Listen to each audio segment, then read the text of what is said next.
Hello everyone and welcome back to another Anything Joe's Unboxing. My name is Greg Engel and I'll be your unboxer today.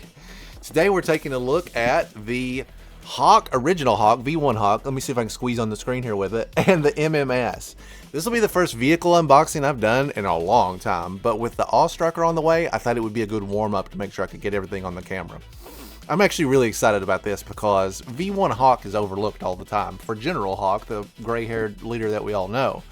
But as we get closer and closer to completing the OG-13, this would have been the one figure that I thought would get left behind because there's a more definitive version with fans. So I'm very excited to see this figure out of the box and make sure he holds up to stock with the rest of the OG-13. Let's open him up and see what's what. Hawk in the MMS is number 182 in the series. And we can see a pretty great dial shot right off the bat where he's kind of marching into combat. And you know, the original V1 Hawk was shipped with an MMS also, so we're staying faithful to that. We get a little sneak preview of our blonde-haired boy right here. The back of the box shows all the components that we're going to be looking at. Lots of reused blasting effects. I'm really drawing into this stuff where they're like, hey, here's what's included. His head, the back, a wheel. You got me, guys. They sold me immediately. Clayton Hawk Abernathy with the MMS, which stands for the Mobile Missile System, also has its own stats here at the bottom. And that's pretty much it. Let's crack her open. Let's crack her open and see what's going on. Included with Hawk and the MMS as additional accessories are one instruction sheet, multiple different blast effects,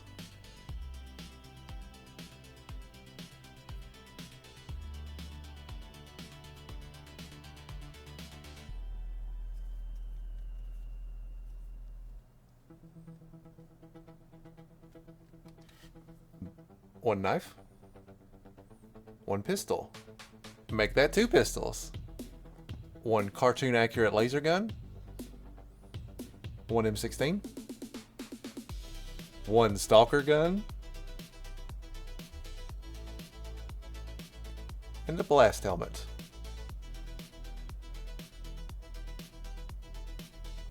Hawk himself is pretty plain Jane, and that's exactly how you're supposed to do it. So kudos to that for not souping him up. Let's check his joints, and then we'll check his design. Head is exactly as expected. Good rotation, easy movability. There's really nothing in his way at all. We've got the standard butterfly joints. They're kind of tucked away in there. They're not, I mean, okay, they're pretty noticeable. We've got a bicep swivel right here. We've got our double pinless arms right here. And they're pretty easy to manage. He's got good mobility, a little bit of resistance, but not much. Nah, not at all, honestly. I'd give that a total pass. It looks very good. We've got our swivel right here.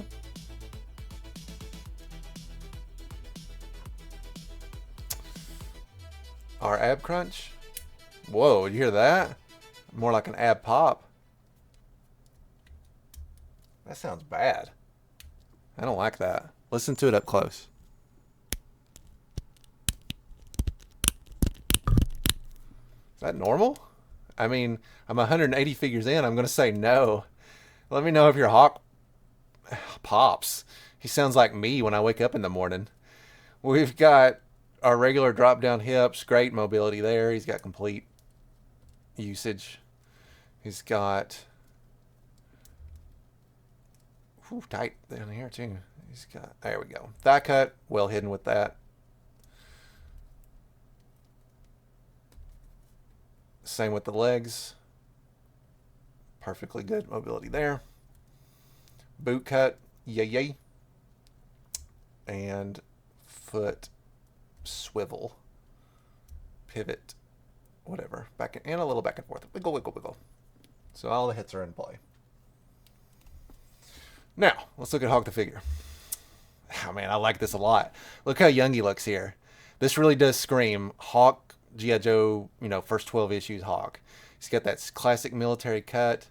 It's his signature blonde. We never really know why his hair changes color. There's something very nostalgic about that, and I really like it. It looks really, really good. I mean, it looks really, really good, guys. I'm very happy with that.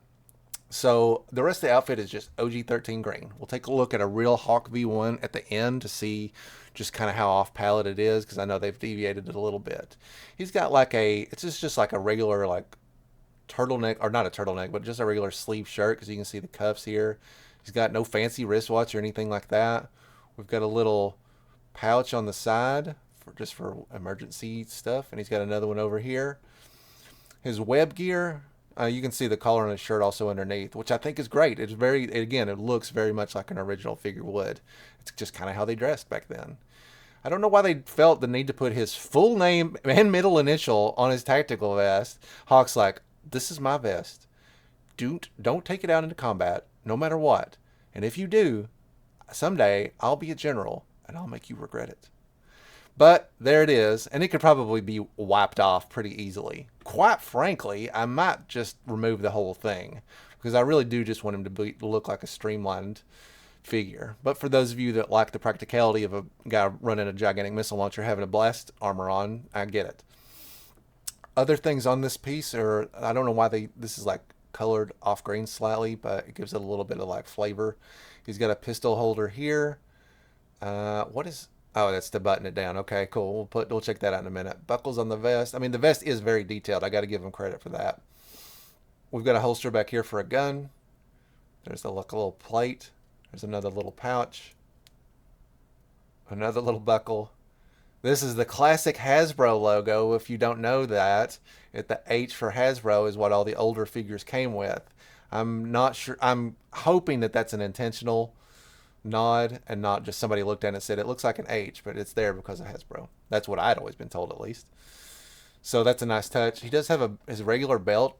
Could have used a little bit of color, but the web gear kind of detracts from it, I guess. He got some booty pockets, because you never know what you're going to put in there. Regular green pants. We got a big pouch of just like gear right here, and another one that's just gear. It's not holstered, doesn't open, it's not meant for anything. It's just some flavor on this otherwise bland green, which goes all the way down. Thanks for getting these kneecaps the right color. Black boots with green laces. All looks good, man. This is good. This is good. The only, I was saying this on one of my earlier videos, the only bummer is that, of course, you have to buy a vehicle to get him. But at the very least, I got to give him credit. If they were going to put it with a vehicle, you put it with the vehicle you originally came with. Good figure. Real good figure. Let's gear him up and see how he looks. I've never been a big helmet guy when I display my figures. I don't know why exactly.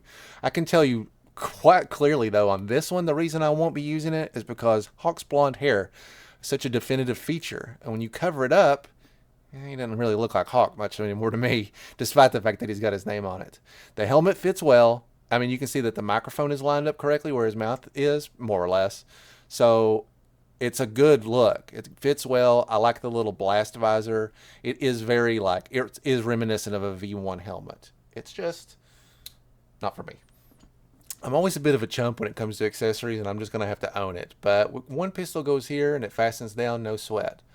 One pistol goes here, and it fits pretty well. Okay. I'm unclear on what this pouch is for, because it has an opening right there. The only other thing I have left over is the knife, and it's clearly not for the knife. And mysteriously, I can't figure out where the knife is supposed to go, if anywhere. I would normally expect it to be here or in here, but this stuff... So yeah, I've looked all over. I'm either overlooking it or they just didn't include it, but I do not see anywhere to put the knife. Yeah, this is all I'm going for, man. I chose to give him the cartoon rifle because with this being a second Hawk in my collection, I'm going to want to lean into a different direction with him. I'm not saying it's a cartoon accurate Hawk. I just want him to stand out from the other Hawk because I do have an idea for this Hawk. So yeah, this is Hawk. He's great. This is a great figure, and I'm very, very happy with him. Let me see if the MMS makes this worth the value overall, though. The MMS has some core instructions, which we will go over. You can just build it with me. That way, if anybody has any problems with theirs, you'll have something to consult to. Taking the primary base with the little missiles facing forward. You're going to add your wheels, obviously with the hubcap facing out.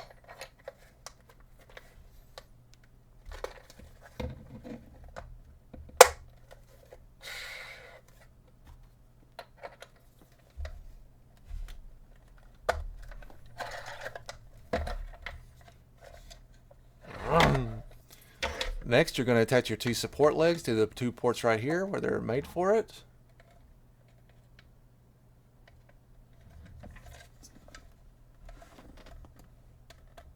Tight fit.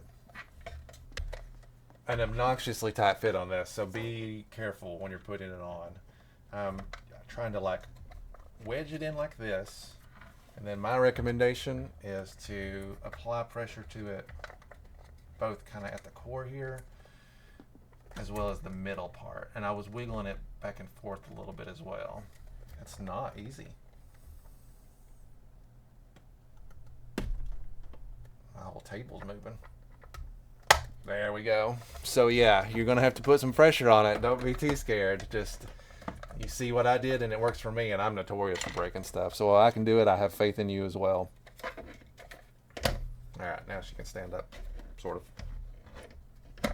There we go. Step 3, take your big honking missiles, which look like this up close and have lots of pre-applied labels, which is always appreciated, and has the classic like assembly method that we've seen basically our whole lives at this point. They're going to attach to this guy right here. I'm going to move this out so we can get to it. And you can take that plug that you just saw, line it up with your lettering facing down. There's this. There's number 2. These do slot in really well. Sometimes these don't stay as positioned as well as you would hope. And then once you've got all 3 of them on there nice and snug, you're going to match this up with this. There we go. Okay, let's look at it from this angle so we can actually see what we're getting into. The last part of the like foot stabilization, this is also the hitch that will attach it to your vehicle of your choice. With both parts facing up, you'll snap these 2 together, and then you're going to slot this part into the bottom beneath the missiles at the bottom of this piece like that. And then when you're ready to transport, you can fold this part up, and the hitch can stick out like this to attach. And obviously you'll fold your legs up as well, your back feet, and then you're ready to roll. The only other remaining piece is this small engine cover. Well, I guess it's more of a console cover. And you can just slot that in right there. It just hangs tight. And that's it. That's the whole kit and caboodle assembled. Let's take a quick look at both Hawks of yesteryear and as well as the original MMS. Hey, also at the last minute, I finally figured out where the knife goes. This was included on the side. It's for holding one of the larger guns. And if you look right there on the side, it looks like it has a little place for his knife. Mystery solved, everybody. Hawk V1 is also a very plain Jane guy, right? He's just wearing all green with a little bit of flair here and there. We can see the blast visor that they were basing this on. I mean, they did a good job, right? You wouldn't want it to be any more basic than that. And I'm not going to take it off because every time you move a vintage figure, you risk destroying him forever. And my Hawk actually looks pretty good. So everything else that there's really not a lot to get into, right? I will give them credit. Look at that green, though. Very, very faithful. So I'm very pleased with that. All the OG13s will sometimes have different colors, different shades of green. So it's nice when they pay attention to that detail. Even the green down here on the boots is complemented, and I'm a big fan of that. He does have these 2 non-colored pieces of gear here. They've added that on as well. You know, they moved the grenades off, and they've kind of like made this vest incorporate all these little things. But look at this, you know, silver. He's got those as well. So a really good faithful version. This is, that's the H on the logo I was talking about. It's actually the original ones have the little house, which was what the old Hasbro logo used to look like, if you don't remember that. So there's a little fun fact for you. So yeah, really, really good. I mean, honestly, it's very solid. I have similar thoughts on the original MMS, which I cannot get into the same screen as this one, but we've got our trailer hitch, which doesn't move on this one, so it's nice that it folds in kind of on the other. We've got our 2 legs, 3 missiles, rotating base, our little feeties back here with an additional hitch. The only major change is this little goofy control box that they've added on kind of permanently to it, which is great because it's easily one of the hardest things to keep track of, not get lost, not have that cord separated, or etc. But yeah, I mean, it's pretty on the nose.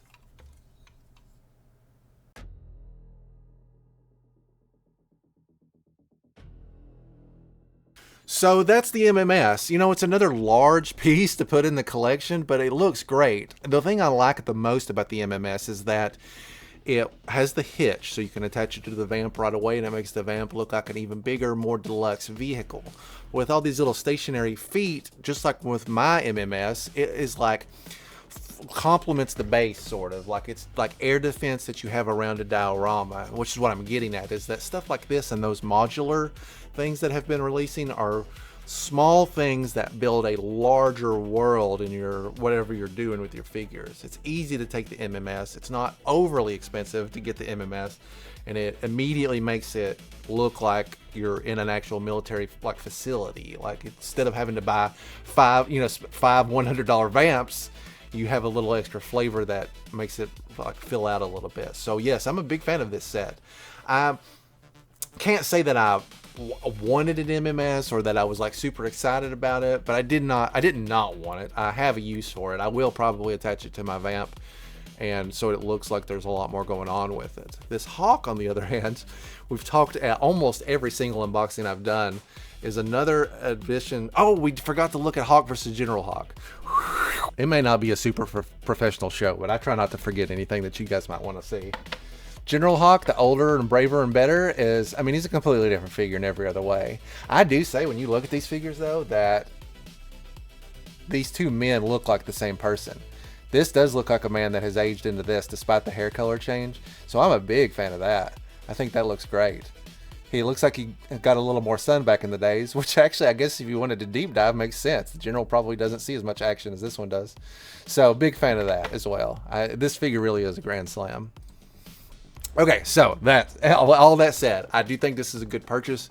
If you're super anti-MMS or you're just not an OG-13 guy, then I get it. There is I mean, like, the General Hawk is my Hawk as well.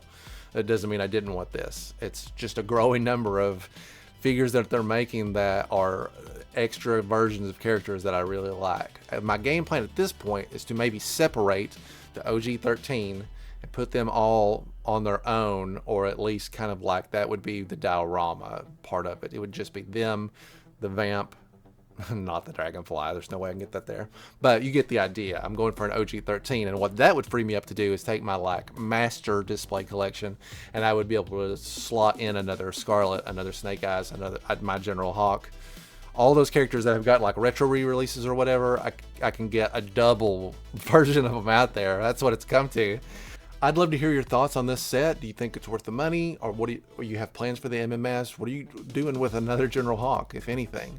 Just your overall opinions on the value of this figure. This has been, I feel like we've been on a pretty good run lately. Almost everything that I've picked up and unboxed, I've been pretty pleased with at some level. So hopefully the streak will continue as long as possible. Thanks so much for watching, and I look forward to talking to you in our next video, where anything's available for discussion here on Anything Joe's.